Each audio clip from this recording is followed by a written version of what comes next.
Olá, ladies and gentlemen, bom dia, boa tarde ou boa noite para quem se encontra do outro lado da telinha. Tudo bem? Como vão vocês? Espero que todos estejam bem aí do outro lado da telinha, né? Ou em seu escritório, em seu lar, seu home office, né? E vamos a mais um Sobrevivendo às Ilusões Fabricadas aqui nesse canal, né? Muito bem, vamos falar aqui sobre um vídeo que eu até vi aqui na plataforma, né?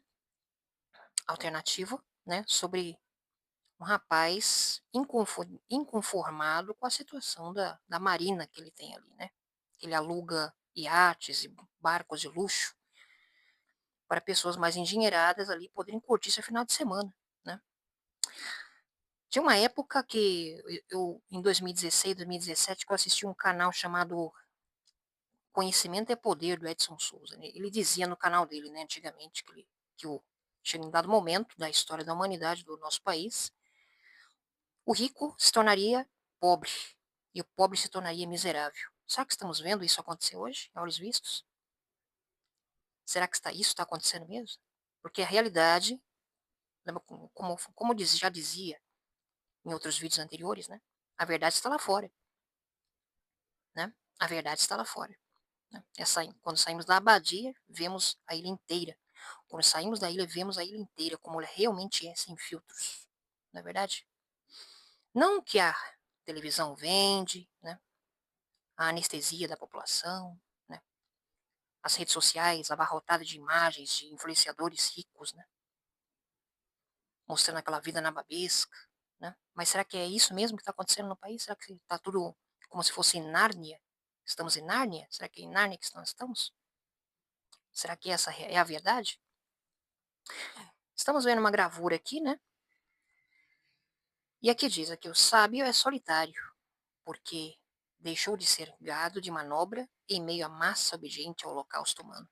Será que estamos vivendo no meio de um holocausto humano? É duro ser solitário, né? Saber e, né, deixar que o nosso saber se transforme na prática da nossa vida diária, né? Em como nós devemos nos tornar mais, né, autossustentáveis, né? Como dominar nossas pulsões destrutivas, né, destruidoras, né? E canalizar essa energia, essa força, essa sabedoria para que nós possamos, né, nos sobressair às dificuldades da vida, né? Especialmente as que estão, né, a caminho. Não é verdade? Nós não sabemos como será até o final desse ano e o início do outro. Não é mesmo, legítimas? Então devemos nos preparar. E agora se avizinhando, né? O El Ninho chegando por aí, né? Ventos de até 100 quilômetros por hora, passando pelo sul do país, né? Por aqui talvez passe a chamada marolinha, né? Dos ventos, né? Que podem ser possíveis até destelhar casas e derrubar árvores, né? Então vemos um cenário bem interessante, né? Ali dizia, né? Em que em dado momento o rico ia ficar pobre e o pobre se tornar miserável.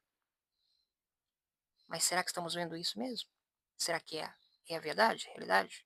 Como diz o rapaz aqui no vídeo, que eu vou até compartilhar com vocês, né, um react de um vídeo que eu vi, né? Vamos olhar aqui. Esquerda, acorda, porra. A pobreza tá chegando silenciosamente, tá pegando muita gente de surpresa. Agora, empresário, para e se pergunta, se o rico não tá tendo dinheiro, imagina o pobre, meu irmão. Que parcela a pizza 6 vezes, meu. Você já pensou você ter que comprar uma pizza hoje 6 vezes dividido? O dia do trabalhador inteiro não compra uma pizza mais, meu patrão. Pelo amor de Deus, acorda, gente. Minha visão, empresário. Ponte JK. É o ponte das lanchas. Conta no dedo aí que eu tenho. Domingo, hoje é 26. Meio-dia. Aí, ó. Tem 4 lanchas na água, meu empresário. Se você não abrir o olho que a crise chegou, vocês vão passar fome, vocês não vão nem ver, viu? Uma marina, né? Em que o custo, né, de um aluguel de um iate, por exemplo, um barco de luxo, né, chega até, né, aqueles que estão oferecendo, né, para aqueles que estão oferecendo, né, um barco de luxo para um rico, né, uma pessoa de uma condição mais avantajada financeiramente poder, né, desfrutar do seu fim de semana, se torna cada dia mais distante essa possibilidade, né? Haja vista, né, a desconfiguração que está ocorrendo hoje, né, a desindustrialização da terra brasilis, não é verdade? Para que se por que está havendo a desindustrialização? A desconfiguração para que um novo mercado, uma nova indústria seja, né, reconfigurada, né? É necessário que se desestruture, né, um sistema para que ele seja reconfigurado, né? Para que então, em dado momento, né, aqueles avatares ineficientes, né, que apenas pensam no bem do próprio bolso, né, não podem mais resolver os problemas da humanidade, não é verdade? Não são mais capazes de resolver as ansiedades e também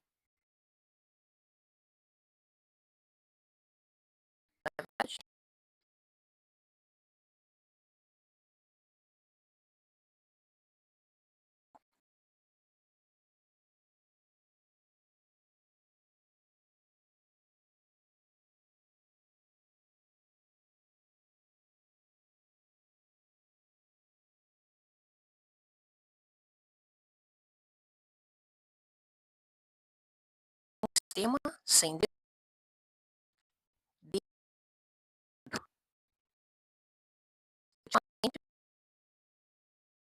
mãe de santo, a chamada Rainha das Trevas, lá no Ceará, né?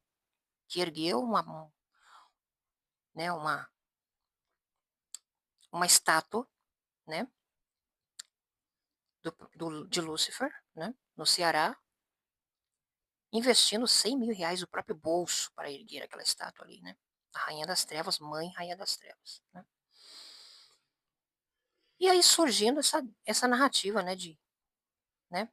Dessa dualidade entre o cristianismo, né? E a adoração a Lúcifer, né? Na realidade, vemos aí uma narrativa vigente, né, de né, um conflito, um confronto entre o mundo espiritual como também no mundo físico, não é verdade? Então vamos aqui à matéria do dia, né? É claro que cada um tem a liberdade para acreditar no que bem entender, né? Não é verdade? Ninguém deve tirar pedras, não é verdade? Porque cada um aqui vai colher, né, os seus frutos no dia do juízo, não é verdade? Seja de boas ações ou más ações nessa terra. Na verdade, a gente nunca deve julgar ou atirar pedras em ninguém, não é verdade? Nem tampouco proibir as pessoas de terem a sua fé, exercerem a sua crença, o que bem desejar, não é verdade? Porque cada consciência é a sua sentença. Não é verdade, Legimas? Então tem uma matéria aqui do estilo urbano que eu achei muito interessante, né? Sobre a dicotomia, ou seja, a dualidade, né? Do azul e o vermelho.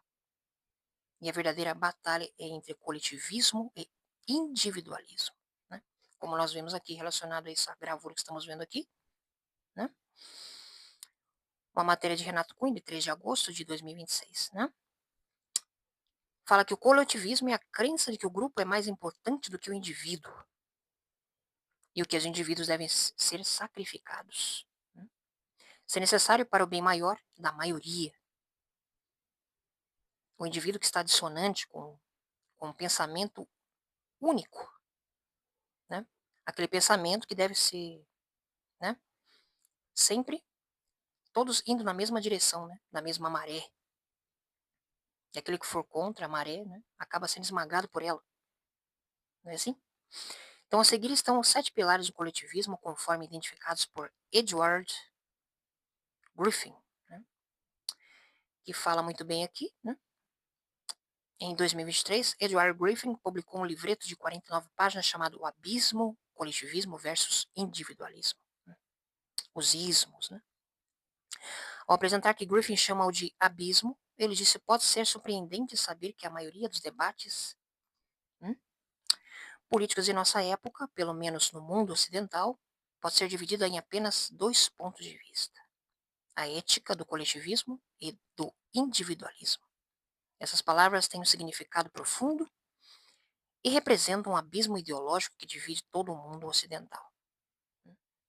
Então, inclusive, tem até um documento aqui, né, de 2018, na época ainda do governo do Azul, né, falando sobre o conformismo do Brasil atual.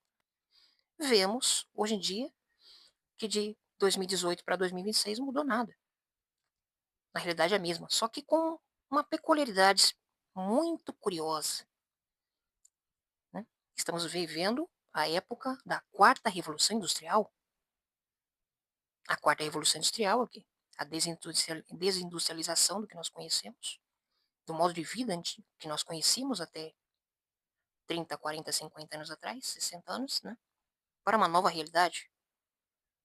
O avanço da tecnologia, das máquinas, da inteligência artificial, do grande engano, né.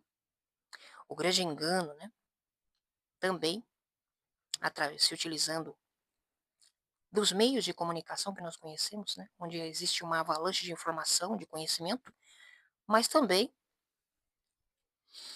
uma avalanche de enganos, né, uma avalanche de, né, deformações de informação, né, que nós devemos checar as fontes sempre, né, porque hoje em dia, em que você pode acreditar hoje em dia na internet? Hoje em dia a gente não sabe mais em que acreditar na realidade. E na descrença as pessoas caem no erro, né, são induzidas ao erro, muitas vezes, né, através da descrença delas, né. E elas não acreditam nem tão pouco em Deus, tão pouco, né, uma criatura rebelada que, né, hoje em dia está dominando, né, os meios, né, de comunicação, os meios midiáticos, né, a economia, né, influenciando ações humanas, né. Então, Griffin aqui estuda literatura coletivista há mais de 60 anos, né. Desde o início ele escreveu: "Ficou claro que existem certos temas recorrentes, o que pode ser considerado os 7 pilares do coletivismo, né, e se forem invertidos, tornam-se os 7 pilares do individualismo. Então, em outras palavras, existem 7 conceitos de relações sociais e políticas. E dentro de cada um deles, coletivistas e individualistas têm pontos de vistas opostos." Muito bem. Então, origem e a natureza dos direitos humanos aqui, né? Fala sobre a premissa, né, individualista é que os direitos são inalienáveis, inerentes ao povo. E o propósito do Estado não é conceder direitos, mas sim assegurá-los e protegê-los. Os individualistas acreditam que o Estado deriva de seu poder do povo. Mas será que é assim? Em contrapartida, todos os sistemas políticos coletivistas adotam a visão oposta, de que os direitos são concedidos pelo Estado. E os coletivistas acreditam que os Estados possuem poderes superiores aos de seus cidadãos, com base na doutrina do maior bem para o maior número. E a supremacia do grupo também, né, aqui, né, sendo retratado. A coerção versus liberdade, né, também, né, se eu posso resumir essa matéria aqui.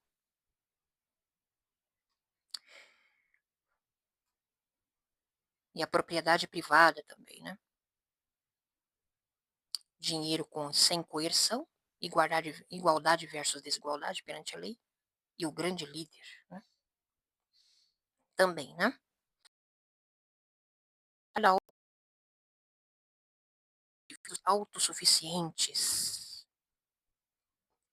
né, como tem uma ilustração aqui muito interessante, numa comunidade, né, uma comunidade agrícola, né, construindo ali casas autossuficientes, né, construindo, plantando, tendo a sua horta individual, né, e ambos colaborando e se ajudando entre eles, né, como se fosse uma grande irmandade terrestre.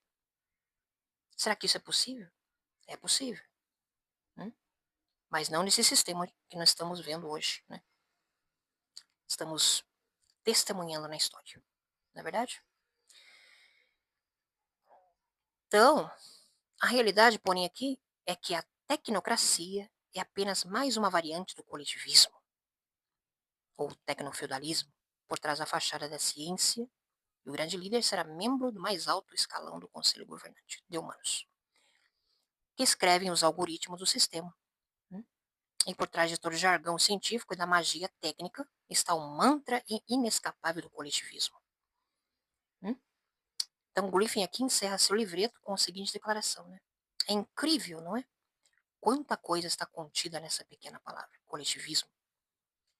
Né? Então, a afirmação do grande líder aqui, né? É uma característica de todos os sistemas coletivistas, é verdadeira. Mas na era da tecnocracia, o grande líder é visto como uma ideia, um solucionador supremo de problemas, um árbitro imparcial de conflitos, uma força benigna da justiça. Na mente dos verdadeiros crentes, ele é até mesmo considerado Deus. Não é mesmo? Muito interessante essa matéria aqui, né? Talvez eu dê continuidade no próximo vídeo. Muito bem, legítimas. Então deixo com vocês essa análise, essa reflexão em mais esse vídeo. Em mais um.